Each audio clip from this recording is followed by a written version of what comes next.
UTI pan card correction.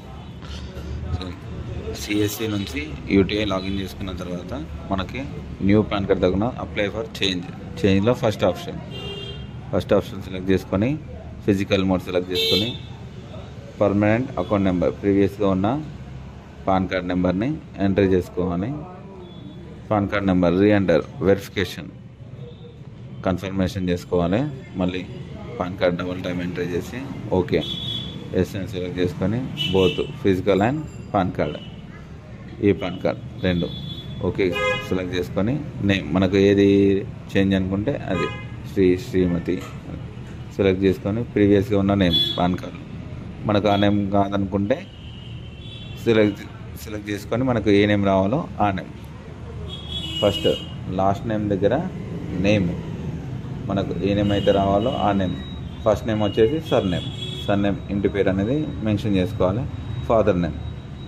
Father name మనకు ఎలా రావాలనుకుంటే అలా లాస్ట్ నేమ్ దగ్గర నేమ్ ఫస్ట్ నేమ్ వచ్చేసి సర్ నేమ్ ఇంటి పేరు అది అనుకుంటే వదిలేసుకోవాలి. నెక్స్ట్ ఫాదర్ నేమ్ సెలెక్ట్ చేసుకొని డేట్ ఆఫ్ బర్త్ ఏది ఉంటే అది ఎంట్రీ చేసుకొని నెక్స్ట్ జెండర్ తర్వాత స్టేట్ తెలంగాణ ఏపీ అయితే ఏపీ. నెక్స్ట్ మళ్ళీ ఆధార్ డీటెయిల్స్ అనేది వెరిఫై చేసుకోవాలి. ఆధార్ నెంబర్ మళ్ళీ కన్ఫర్మ్ చేసుకోవాలి. ఆధార్ కార్డ్ నెంబర్ ఎంట్రీ చేసుకొని ఓకే కన్ఫర్మేషన్ అయిపోయిన తర్వాత నేమ్ ఆధార్లో ఎలా ఉంటే అలా నేమ్ అనేది same as it is Aadhaar ప్రకారం ఎంట్రీ చేసుకోవాలి. ఎంట్రీ చేసుకొని నెక్స్ట్ స్టెప్లో మనకి నేమ్ ఏం చేస్తున్నాం కరెక్షన్ నేమ్ చేస్తున్నాం. సో రిక్వైర్మెంట్స్ ఏవైతే అవి సెలెక్ట్ చేసుకొని నెక్స్ట్ పేమెంట్ అనేది చేసుకోవాలి.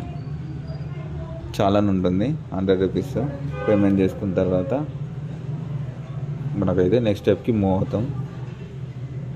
నెక్స్ట్ స్టెప్ వచ్చేసి మనకు అడ్రస్ అనేది సెలెక్ట్ చేసుకోవాలి. రెసిడెన్స్ అడ్రస్ మనకు ఎక్కడైతే పాన్ డెలివరీ కావాలో అడ్రస్, హౌస్ నెంబర్, విలేజ్, తర్వాత వచ్చేసి పోస్ట్ ఆఫీస్ తర్వాత వచ్చేసి డిస్టిక్ ఏ డిస్టిక్ వస్తుంది,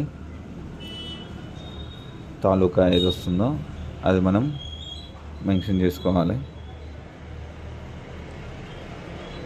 టౌనా, డిస్టికా, విలేజా మనకు ఏది వస్తే అది డిస్టిక్ అనేది ఎంటర్ చేసుకున్న తర్వాత పిన్ కోడ్ అనేది ఎంటర్ చేసుకోవాలి. ఎంటర్ చేసుకున్న తర్వాత మన డీటెయిల్స్ మొబైల్ నెంబర్ ఎంటర్ చేసుకోవాలి. మొబైల్ నెంబర్ ఎంటర్ చేసుకున్న తర్వాత మెయిల్ ఐడి అనేది ఎంటర్ చేసుకోవాలి. మెయిల్ ఐడి ఎంటర్ చేసుకున్న తర్వాత నెక్స్ట్ స్టెప్కి మూవ్ అయిపోవాలి. నెక్స్ట్ స్టెప్లో మనకు పాన్ నెంబర్స్ అడుగుతుంది, అవసరం లేదు అవి. సేమ్ నేమ్ సెలెక్ట్ చేసుకొని మనం ఎన్ని డాక్యుమెంట్స్ అయితే ఎన్క్లోజ్ చేస్తున్నామో ఆ డాక్యుమెంట్స్ అనేది సెలెక్ట్ చేసుకొని అడ్రస్ మనం ఎక్కడ నుంచి అప్లై చేస్తున్నామో అడ్రస్ సబ్మిట్ అంటే మనకు రిసిప్ట్ అనేది జనరేట్ అవుతుంది. అది పీడిఎఫ్లో డౌన్లోడ్ చేసి పెట్టుకోవాలి. నెక్స్ట్ ఫామ్ అనేది అప్లికేషన్ అనేది సేవ్ చేసి పెట్టుకోవాలి. నెక్స్ట్ సేవ్ చేసి పెట్టుకున్న తర్వాత మనం మన డాక్యుమెంట్స్ అనేది అప్లోడ్ చేయాల్సి ఉంటుంది. అప్లోడ్లో వచ్చేసి మనకు దాంట్లో చెక్ చేసుకోవాలి అప్లోడ్.